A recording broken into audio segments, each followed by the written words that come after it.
Okay, guys, it's a double shift here at WrestleSlam, and we like to keep all our fans happy. 3/16 day, we have to celebrate Mr. Stone Cold Steve Austin. Rumors to be he's going to be at WrestleSlam. It's confirmed. At WrestleMania. Jesus. Yes. I left off a little secret there of our plans to bring Stone Cold to Ireland in the near future. But yeah, WrestleMania, Stone Cold Steve Austin, Kevin Owens. We don't know if it's going to be a match, if it's going to be the KO show. Don't know what's really happening. They haven't really announced it. But anyway, the man's iconic. He's probably, you know what I mean, all our heroes growing up in the late 90s and the early 90s. An absolute badass, you know, a movie star. Ladies say he's a great looking man. Just fucking Vince's guy. He's the man. But first of all, we're going to talk about our top moments, our top 3 moments via Stone Cold Steve Austin. I'm going to let Joe Rush take the lead quickly, but I'm going to mention manscaped.com, guys. WrestleSlam is your promo code. Manscaped are behind us. They're the core, and they're powering WrestleSlam, the podcast. Check out the promo code WrestleSlam and head on over to manscaped.com. The 4.0. They're really, really, you know, changing lives. You know, 8 million balls worldwide. You know, fresh, silky smooth. And do check out the package 4.0, the performance package, with more packages to be announced next week. But the promo code it again, WrestleSlam. Joe Rush, what you have to say, my man? Well, we're going to go with 3:16. We've got 16 minutes to do our top 3 moments. And the most popular one amongst our group so far has been the WrestleMania turn with Vince McMahon. 3 of us, actually, 3:16, turn with Vince McMahon against The Rock. Which led to so many iconic moments when he was a heel, you know, Jimmy Crack Corn and all that stuff with the Stone Cold. So very popular moment amongst everybody. So if anybody wants to give their opinion on that moment, Phil, you can start. Yeah, why did you pick that moment? Because I guess it's in a way it's almost like it's a sad and a happy day because Austin did need a change at that time. But in hindsight, and even Austin said himself, he wishes he stunned Vince. But I picked a moment just because I didn't see it coming when I was watching it live. I was like, holy shit, this is fucking mad. And then you have JR and Paul Heyman going absolutely ape on the camera, on the commentary desk. It was just my God. But even you son of a bitch, don't do it. Even the start of the match, there was like JR says little things like, when is this? Well, why is this a no DQ match? You know, there's just small things there. And then Austin as well is doing the $1 Million Dream during the match that he hadn't done in years. Yeah, there was just small, tiny things in there. It was just, it's just so, like, I remember it clear. Like, it feels like it was on yesterday. Yeah, well, you probably watched it yesterday on the Peacock or network or whatever you're watching it from. Yeah. Number 2 on the list, the most popular one, is actually joint second. Pillman's Got a Gun. Matt Murphy, why was this on your list?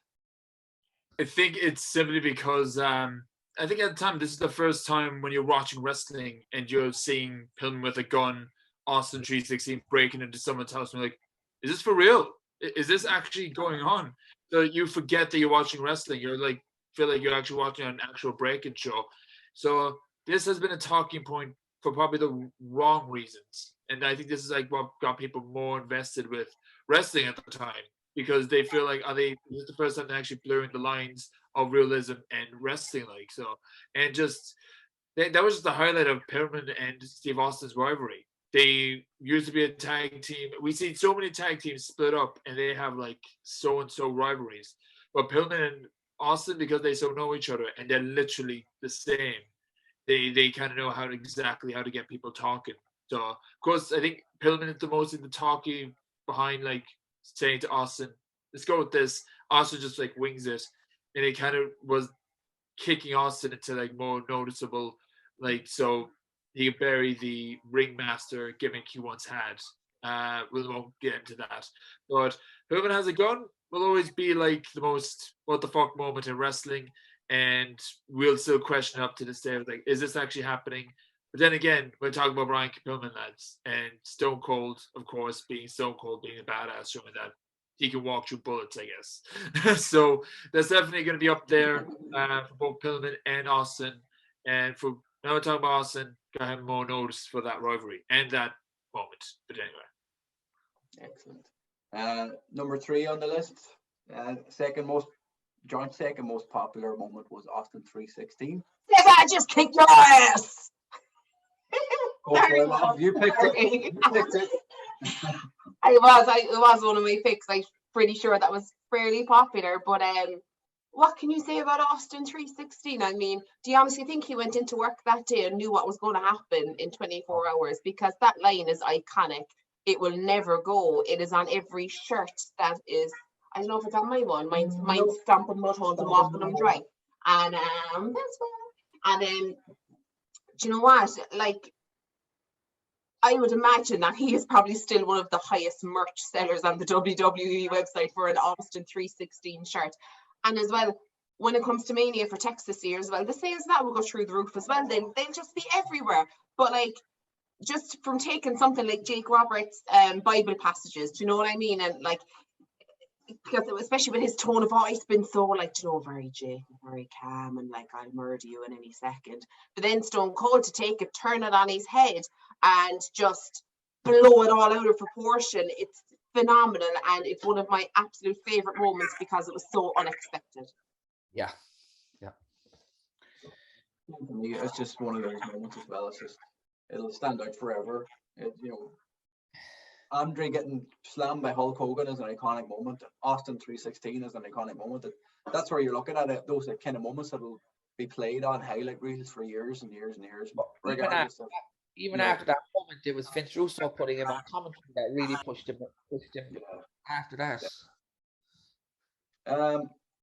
That was our top 3 moments. We've got a good list. We'll go through the rest of them quickly here.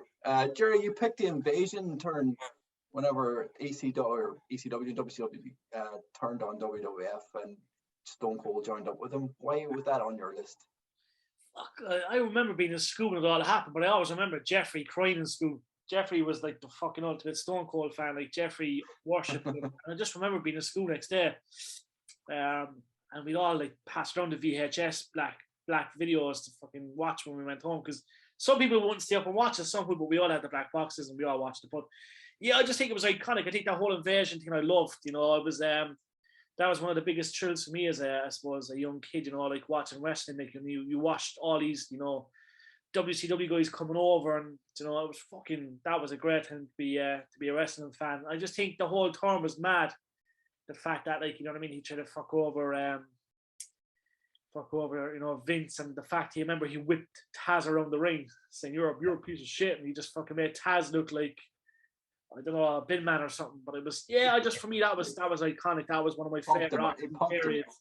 Yeah, just the dominance, you know what I mean? That he had a past in WCW. Obviously, he went back then in with the whole invasion thing and turned his back on the universe of WWE, and it was hard to take. It was a bit of pill to swallow, but it all worked out in the end, didn't it? But it's the Raw before the invasion is the one that's incredible. Yeah. I was just going to say, when Austin randomly started listening to his watch, if anyone remembers that. I was like, what time is it? What's the thing? What? It was like a weird thing. What? Ironically, the Watt isn't even on our top list, and it's been so iconic as well. Like, it's not half annoying, anyway. Like, what? What was on the list was picked by Liz, was the bedpan moment in the hospital. I swear to God, right? It doesn't matter. Do you know why I picked it? Because it doesn't matter how many times I watch it, I will always break my whole laugh, and I just think it's hilarious. And I think as well because, you know, we get a lot of gimmicky comedy in WWE, right? We do now, and it's not funny. But because Stone Cold was such a badass back in the day, it was hysterical because nobody expected Stone Cold to do comedy, and he bayed him over the head with his own bedpan and then shocked him with the resuscitation equipment. And I just think it's hilarious. I just like, nobody could do this and hold a straight face. Amazing. Love it. And that scene actually introduced us to Mr. Sacco for the very first time as well. Next on the list, Rumble 97. Jerry, again, another pick. I watched that, lads. I watched that like fucking. I'd say I watched that like 12 times a year. That moment where obviously he won it when he came back into the ring, and so Bret Hart got screwed in that moment. But the fact then when he's in the ring and he's just fucking everyone up, like Road Dogg, Brian G. James, and he's just sitting on the turnbuckle, like, and then Bret Hart comes out, like, and Austin's just like hands on the head, like it's so really. I think that was the making of Stone Cold for me. He came over with a big reputation, from WCW, but I think that was the big turning point for Austin. You know what I mean? Obviously the Rumble, and prior to that he was fucking incredible. But that Royal Rumble '97 for me, it's easily top 3, lads. Best Royal Rumbles I've ever seen. Do you know what I mean? It really is, and it's just iconic. It's been played over and over again, and for me that's definitely up there, 100%. That kind of leads into the next one with Austin and Brett. Yeah, that was your pick, Phil, the double turn. Yeah, that's the moment that he was fully made after that match. Yeah, iconic. There was no going back. It was just so well done. I don't think I've ever seen anything like it, even to this day. And don't want to brag, but I said this before. That's probably my favorite wrestling match of all time, just simply because of that turn. Many other matches did it, but it didn't have that shock value that it did, like with the double turn. Just the fact that Austin was the bad guy. That WrestleMania as well. Like that match saved that WrestleMania. Yeah, it did actually. Yeah. Big time. Next on the list, another list pick, the Corvette getting covered in cement. Yeah. I'm here for all the other ones. I'm here for all the other lists, but I just don't think anybody could do comedy like Vince and Stone Cold. I just thought they were magic together for comedy, and this just made me laugh as well, as with the windows busting out and everything. It was just so good. It was just comedy at its best at the time.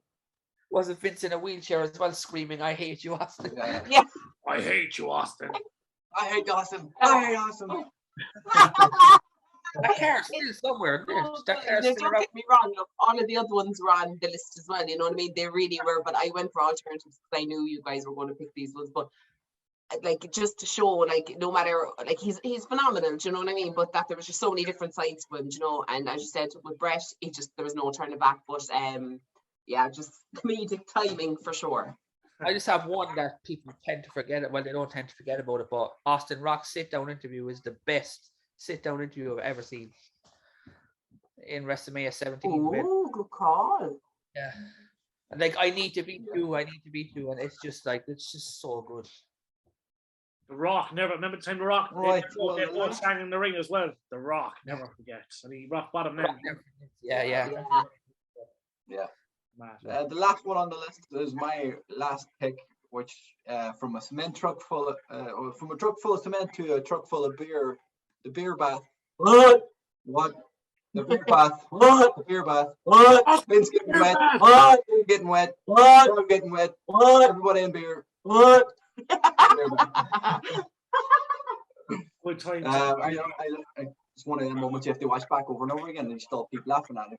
Kurt tried to recreate it with the milk, like, and kind of worked out as well for that invasion angle kind of thing. The Zamboni was actually another one that was similar, but it was really well done. Yeah.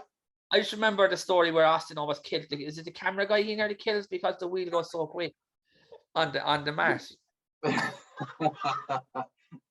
He moved when he drove down to the ring with the beer truck. He moved the ring. The ring moves about half a foot. So he drove straight into it, and I'm surprised it didn't collapse.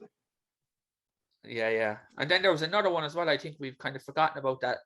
I don't want to leave it out. It's the Triple H Austin No Way Out feud. Well, that was yeah. That's actually. You can throw in some honorable mentions there now. We have 2 minutes before the 16 minutes is up, so we have that's an honorable mention to talk about the best moments. Without a doubt, yeah. So the stuff with RVD from 2001, where he's talking about RVD being a star. I absolutely love all that. It's brilliant. Yeah, they were good times. Good times. And fun out, my very first Austin match I saw properly was his match against Rikishi in No Mercy. So yeah, my first Austin match is when he tried to commit murder on Rikishi. What about your childhood memories of him, Matt? Didn't you see him in person once? Yeah, it was like my mom and dad took me all the way down to Belfast to watch SmackDown Live. And the main event was JBL versus Kurt Angle versus John Cena, and Stone Cold was the referee. after the match, we managed to get in the front. Stone Cold celebrating with John Cena, and I was on top of one of the steel chairs with fully grown Irish and Northern Irish like men just like screaming Austin, flipping up in the sky. And I remember the image of my dad looking at me. He's like, "Yeah, there's no turning back for this young fella." So that is a strong honorable mention. I had such a controversial childhood, lads. That's a rare thing to see Austin do something like that. I believe shows. Yeah. It's very rare, like, you know what I mean? Speaking of him being a ref, though, he also saved Brock and Goldberg. What could be saved from their match, which was an absolute disaster. He saved it, but when he was ref and just stunning the two of them out the WWE, he salvaged what he could, you know, and that was probably the only pop the whole thing got. Yeah. And the most random master moment of them all, I loved his birth of bad blood. That's we put That's up there. very special right there. Do you have it on VHS, Phil? Yeah. You have it there somewhere, yeah. There you go, guys. That's it. 16 minutes, guys. 16 minutes. 5 seconds to spare. Oh, yeah. There you go. It ended on a burp. It ended on all. So 316 day, a very special day. Stone Cold, an absolute iconic legend. Is it confirmed he's night 1 or night 2 WrestleMania, guys? Didn't say yet. Hopefully it's night 1. Hopefully. That pop for all of us there at McCoke Casino will be pretty cool. Yet again, guys, a great show. Stone Cold, thank you. We hope you retweet it for us. Be nice. Be nice. And guys, don't forget to check out manscaped.com. 20% off using the promo code WrestleSlam. Manscaped are powering WrestleSlam, the podcast.